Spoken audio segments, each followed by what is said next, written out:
Tu as 10 kg de graisse corporelle que tu aimerais perdre. Est-ce que c'est ce chiffre qui t'empêche d'atteindre le physique que tu as toujours voulu avoir? Si c'est le cas, tu es tombé sur la bonne vidéo. Je vais te partager 5 étapes simples pour perdre ces 10 kg de manière efficace, sans pilule magique, sans régime extrême et sans complément bidon. Juste le processus exact pour devenir plus affûté. Allons-y. Première étape, fixe-toi un calendrier réaliste. Il faudra donc que tu te fixes une date limite pour atteindre ton objectif. Sinon, ta perte de graisse risque de traîner plus longtemps que prévu à cause de ta procrastination, des excuses ou de ton manque d'implication. Mais attention, pas question de viser un objectif irréalisable qui va complètement te démotiver et que tu ne tiendras pas jusqu'au bout. Donc par exemple, autant te dire tout de suite, si tu veux perdre 10 kg en un mois, tu peux me mettre une croix dessus. Je ne suis pas ici pour te raconter n'importe quoi et te vendre du rêve. Il te faut un plan clair et durable. Donc moi, ce que je te conseille, c'est de prévoir 2 à 3 mois pour perdre ces 10 kg et de quand même continuer à t'octroyer des plaisirs de temps en temps pour justement tenir ce plan, donc tenir cette diète, pour pas que justement tu sois frustré. Alors tu vas me dire que oui, ça peut sembler long, je suis d'accord avec toi, et que tu peux me dire oui mais Flo, c'est trop long parce que moi je connais une personne, elle a perdu 10 kg en 5 semaines et elle est en pleine forme et elle est au top. Alors écoute-moi, d'abord cette date limite que tu te seras fixée, c'est un point de départ. Ensuite, une fois que tu seras dans ta routine et que tu auras posé des bases, donc des fondations solides, tu pourras accélérer le processus. Mais la première étape, c'est de lancer la locomotive. Il vaut mieux se donner un peu plus de temps plutôt que se lancer à fond et tenir 3 semaines et avoir tout arrêté, comme la plupart des personnes qui font un régime ou qui veulent perdre du poids font actuellement. Au début, c'est normal, tu perdras plus, donc tu vas certainement perdre 500 grammes par semaine, voire plus, surtout si tu as beaucoup de poids à perdre. Mais au fur et à mesure que tu t'approcheras des 12 à 15% de graisse corporelle, tu verras que tu perdras moins que ces 500 grammes par semaine, ou en tout cas, ce sera le 500 grammes par semaine maximum. Ce qui est normal, ça ralentit naturellement. Ton métabolisme s'adapte à la perte de poids que tu auras eu juste avant. Donc, en te donnant assez de temps, tu anticiperas les différents obstacles. Donc, par exemple, que ce soit un écart alimentaire, une semaine plus lente dans ta perte de poids, des vacances, ou simplement que tu réalises que tu as envie de perdre plus que 10 kg en fait. Parce que beaucoup pensent qu'il leur suffit de viser 10 kg de gras à perdre pour être au top de leur forme. Et au fur et à mesure qu'ils avancent dans leur perte de poids, ils se rendent compte qu'en fait, il leur faut 3, 4, 5 ou 7 kg de plus à perdre. Par exemple, une amie à moi a commencé un régime pour perdre justement 10 kg en 20 semaines. Mais quand elle arrivait aux 8 kg, donc elle arrivait proche de son objectif des 10 kg, elle n'était pas satisfaite de son objectif et elle sentait qu'elle voulait perdre un peu plus de poids pour justement être satisfaite. Donc maintenant, en tout, elle vise les 15 kg de perte, donc il lui reste encore 7 kg à perdre. Donc, elle a simplement ajusté son plan et prévu 2 mois supplémentaires pour atteindre son objectif qui s'est ajusté. Donc 15 kg de perte à la place des 15 kg initiaux. Et aujourd'hui, elle est super fière de son corps. Donc la clé, c'est que tu sois patient et flexible avec toi-même. Deuxième étape, définis ton apport calorique quotidien. Parce que perdre du poids, c'est avant tout une question de science et pas d'improvisation. Pour t'expliquer rapidement, pour perdre environ 500 grammes de graisse hebdomadaire, ça équivaut à 3500 calories. Donc ça veut dire qu'il faut que tu aies un déficit calorique de 500 par jour. Et tu vas me dire, oui mais Flo, je dois manger combien de calories par jour justement pour pouvoir être en déficit de 500 calories? Et je te répondrai, très bonne question, mais ça dépend de plusieurs facteurs qu'on va voir ensemble. Donc comme tu t'en doutes, le métabolisme est différent pour chaque individu sur Terre. Donc pour moi, la première méthode, c'est d'aller sur un site en ligne pour calculer combien ton métabolisme de base brûle en calories. Donc tu tapes sur internet combien mon métabolisme brûle en calories par jour. Et tu verras que sur ce site-là, le premier qui va apparaître dans le Google, donc dans le système de recherche, sur ce site, tu devras saisir tout un tas de données, comme par exemple ton sexe, ton âge, ton poids, ta taille. Et si tous les jours, justement, tu as plutôt un travail actif ou sédentaire, et par contre, sois bien honnête avec toi-même, parce que le but, c'est que ce calcul soit le plus précis possible pour t'aider à avancer dans tes objectifs. Donc, ne dis pas que tu es un athlète et que tu as un travail très actif si tous les jours, tu es assis dans un bureau, tout simplement. Sinon, la deuxième méthode, c'est que si ton poids il est stable depuis plusieurs semaines maintenant, ça veut dire tout simplement que tu as ton équilibre calorique. Donc tu notes tout ce que tu manges dans une application comme MyFitnessPal par exemple, pour avoir une idée du total calorique que tu manges tous les jours pour maintenir ton poids actuel. Et donc ensuite, par rapport à ce montant que tu es arrivé, tu soustrais 500 calories pour pouvoir faire ce déficit quotidien justement. Par exemple, si les 2 dernières semaines, tu mangeais pour environ 2500 calories tous les jours, et bien maintenant tu passes à 2000 calories tous les jours, et ce qui fait que tu auras créé un déficit calorique de 500. Un conseil pratique, si tu débutes, n'hésite pas à réduire les calories d'abord pour toutes les calories qui sont liquides. Donc tout ce qui est soda ou alcool, tu les coupes directement. Ce sera beaucoup plus facile pour toi, la première étape de ton régime, pour créer ce déficit calorique. Et du coup, ça sera beaucoup plus tenable sur le long terme. Et quand je te dis de les couper, donc tu coupes ceux-là qui ont du sucre, mais tu n'hésites pas à les remplacer par du café sans sucre, ou tu peux même faire du coca zéro par exemple, qui n'aura pas de sucre dedans, mais ce n'est pas le mieux pour la santé, mais c'est toute une histoire de modération. Le fait d'enlever les sodas, ça peut facilement enlever 200 à 300 calories tous les jours sans que tu aies grand-chose à changer dans ton quotidien.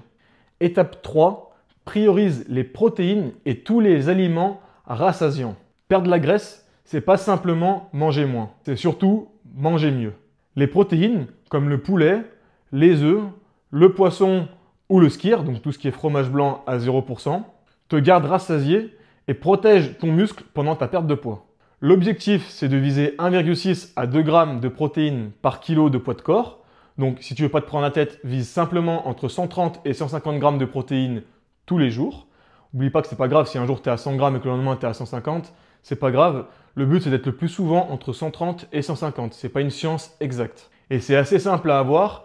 En général, moi ce que je recommande, c'est de le faire sur le premier repas de la journée. Donc admettons ton premier repas c'est le midi parce que tu fais aussi du jeûne intermittent. Moi c'est ce que je pratique tous les jours. Et ben admettons tu prends un blanc de poulet de 200 grammes, tu rajoutes à ça 2 œufs avec un skyr en dessert. Tu te retrouves tout de suite déjà à 70 grammes de protéines, donc déjà à peu près la moitié de ton objectif journalier. Ensuite, tu complètes ces protéines avec des légumes verts ou des fruits et tu peux rajouter des glucides comme par exemple le riz complet, les pâtes complètes ou simplement les pâtes ou le riz blanc. Ça n'a pas d'importance, ce qui compte, c'est de vraiment pas exploser le total calorique. Et évite surtout les aliments ultra transformés comme par exemple les chips qui eux vont te donner faim 2 heures après. Et surtout, c'est des aliments super transformés qui sont remplis de sel, donc qui vont favoriser la rétention d'eau au niveau de ton corps. La technique, en fait, c'est de préparer tes repas à l'avance quand tu le peux. Donc par exemple, le dimanche, tu cuisines tes repas soit de toute la semaine, soit au moins jusqu'à mercredi pour t'avancer un petit peu et être sûr que tu ne craqueras pas jusqu'à ce moment-là. Vu que tu auras déjà préparé tes repas, tu ne voudras pas les jeter.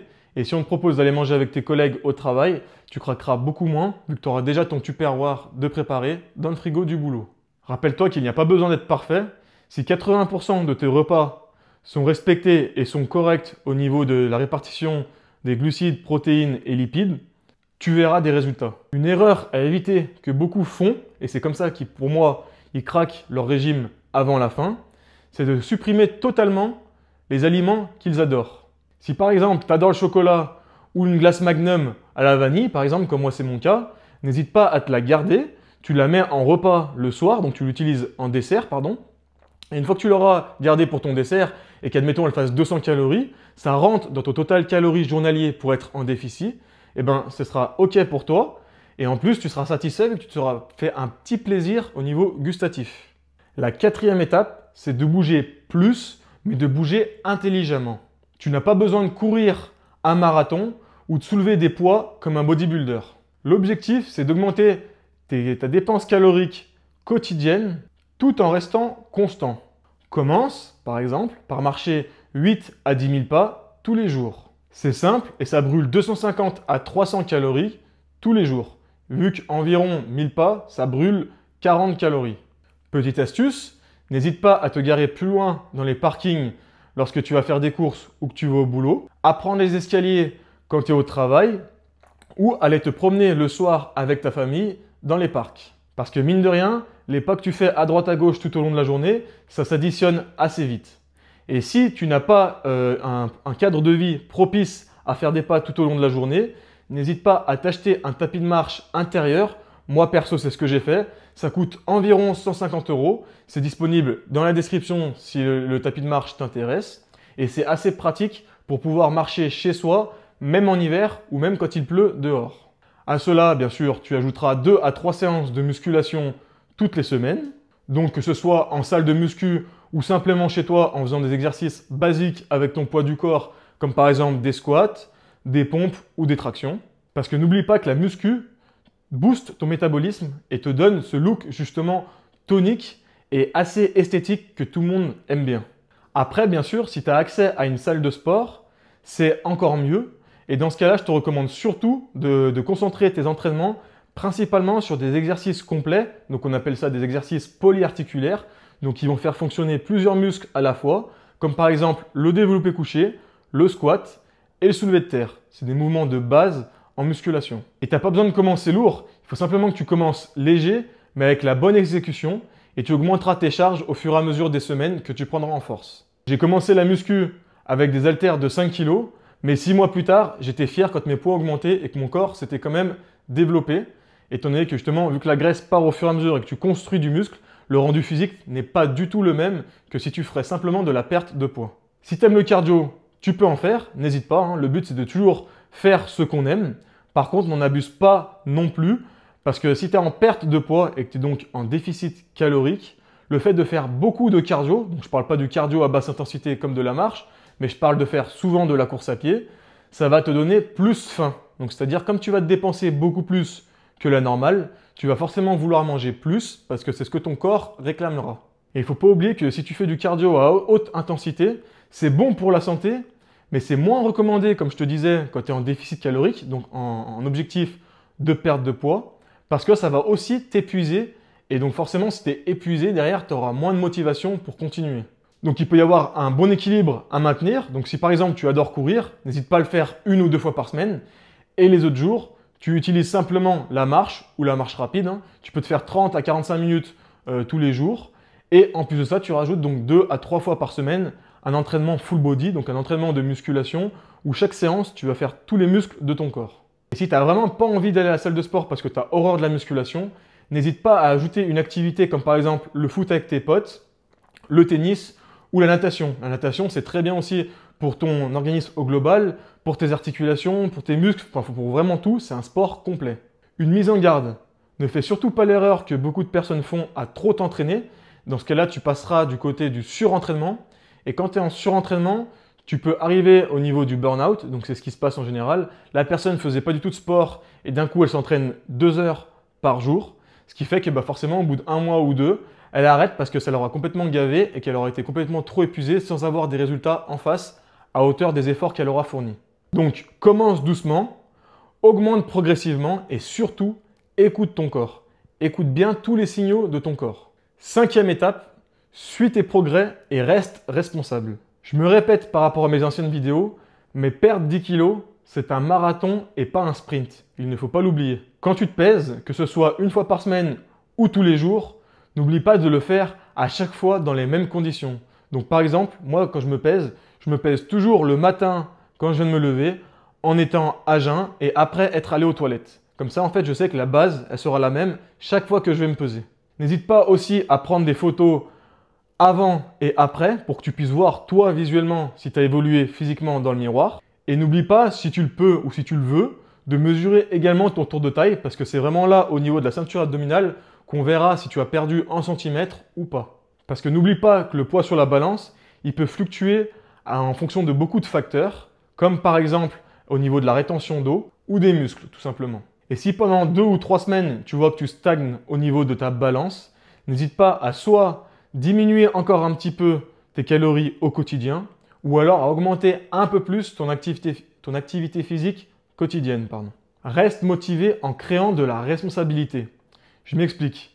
Si tu veux rester motivé, n'hésite pas à parler de ton objectif à un de tes proches. Comme ça, le fait d'en parler à une autre personne, ça t'engagera à tenir ce que tu lui as parlé pour pouvoir atteindre ton objectif. Ou si tu n'as vraiment pas envie d'en parler à ton entourage, n'hésite pas à rejoindre une communauté en ligne, que ce soit les différents groupes de Facebook ou les différents forums, pour justement t'engager envers ces personnes et te responsabiliser vis-à-vis de l'objectif que tu t'es fixé auparavant. Et tu verras que sur ces différents forums ou ces différents groupes, ça te motivera aussi parce que les autres personnes postent elles aussi leurs différents progrès et avancements au niveau de leur sèche. Et moi, je sais que personnellement, ça m'avait motivé quand j'ai perdu mes 30 kilos d'aller voir les différentes évolutions de avant-après parce que c'est très motivant et c'est très inspirant de regarder les histoires de chaque personne parce que chaque personne a une histoire différente et chaque personne a appliqué des petites astuces qui ont été différentes mais qui ont marché pour certaines.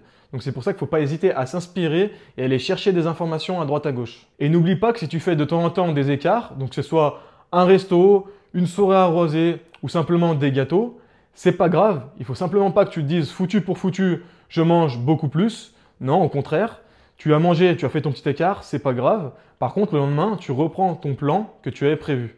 La perfection, c'est l'ennemi du progrès, comme j'aime bien dire. Après, il y a aussi un truc qui peut aider certaines personnes. Moi, je sais que c'est pas mon cas, mais il y a certaines personnes dont j'ai été témoin, ça les a motivés. C'est simplement de mettre sur leur frigo le physique d'une personne, donc par exemple une star hollywoodienne, où elles ont le physique justement dont elles rêvent. Donc si par exemple tu adores Jason Momoa, je dis Jason Momoa parce que souvent on me dit que je ressemble un petit peu à Jason Momoa avec la coupe que je fais pousser, donc au niveau des cheveux, et ben tu prends Jason Momoa, quand il arrive il est torse nu admettons, et tu le poses sur ton frigo, et comme ça tous les matins tu te lèves en voyant cette photo et ça te motive à atteindre cet objectif. Et si c'est pas une personne, donc une star hollywoodienne qui te motive, n'hésite pas à mettre une ancienne photo de toi quand tu étais plus jeune sur ton frigo et te rappeler que c'est ce physique que tu veux avoir à nouveau et ce physique vers lequel tu tends à aller et que tu fais ces efforts quotidiens à chaque fois. Petit conseil bonus qui pour moi est très important, c'est de bien dormir et de bien gérer ton stress. Le stress chronique augmente le cortisol, qui est une hormone qui favorise le stockage des graisses et qui augmente les envies de sucrer. Donc viser 7 à 8 heures de sommeil par nuit, c'est crucial. Un corps fatigué brûle moins de graisse et te rend moins discipliné. J'ai déjà essayé de fonctionner avec 5 heures de sommeil et je peux te dire que justement j'avais tout le temps envie de grignoter et ce qui fait que j'atteignais jamais mon objectif et je ne comprenais pas pourquoi. Et pour le stress, essaye de faire 5 minutes de méditation ou de faire du yoga. Ça peut paraître bête mais ça aide pour certaines personnes. Si tu es stressé par le boulot ou par ton environnement personnel, n'hésite pas à prendre 10 minutes pour toi et aller faire une promenade en mettant ta musique et en déstressant pour que tu te sentes beaucoup mieux.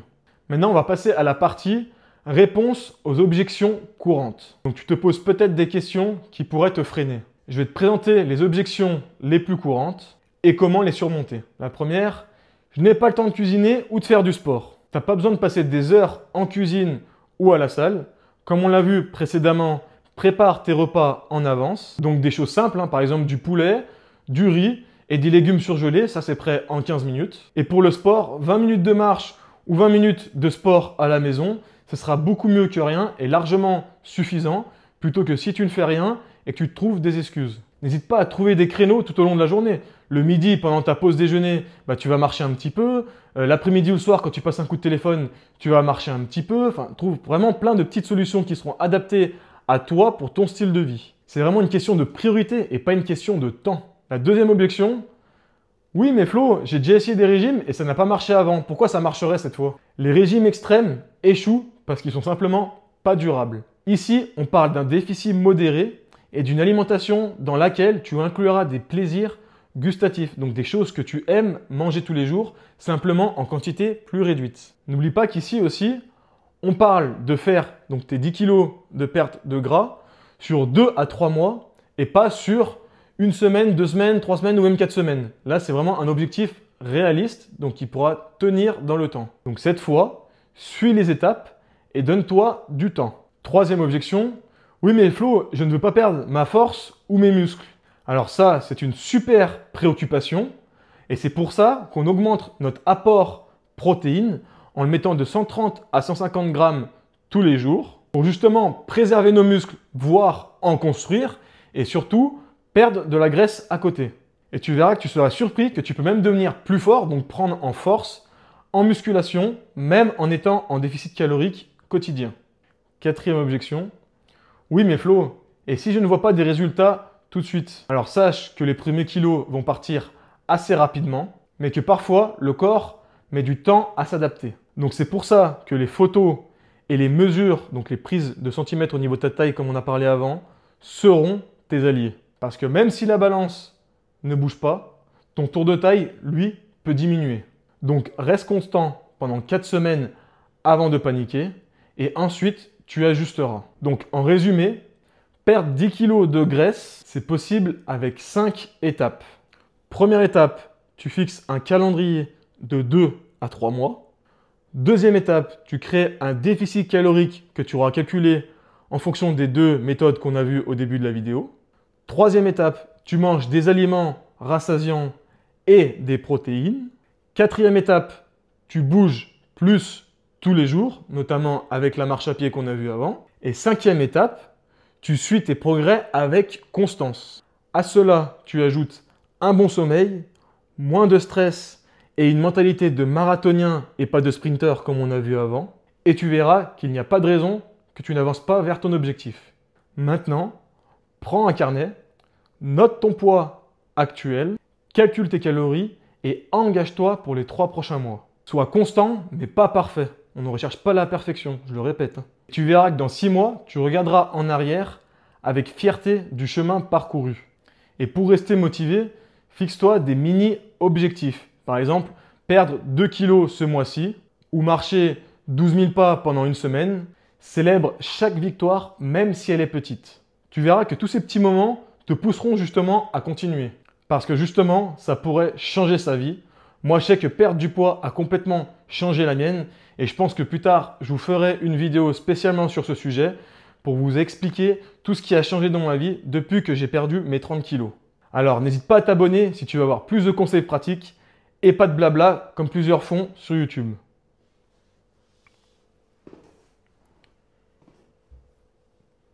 On se retrouve dans la prochaine vidéo et allez au boulot!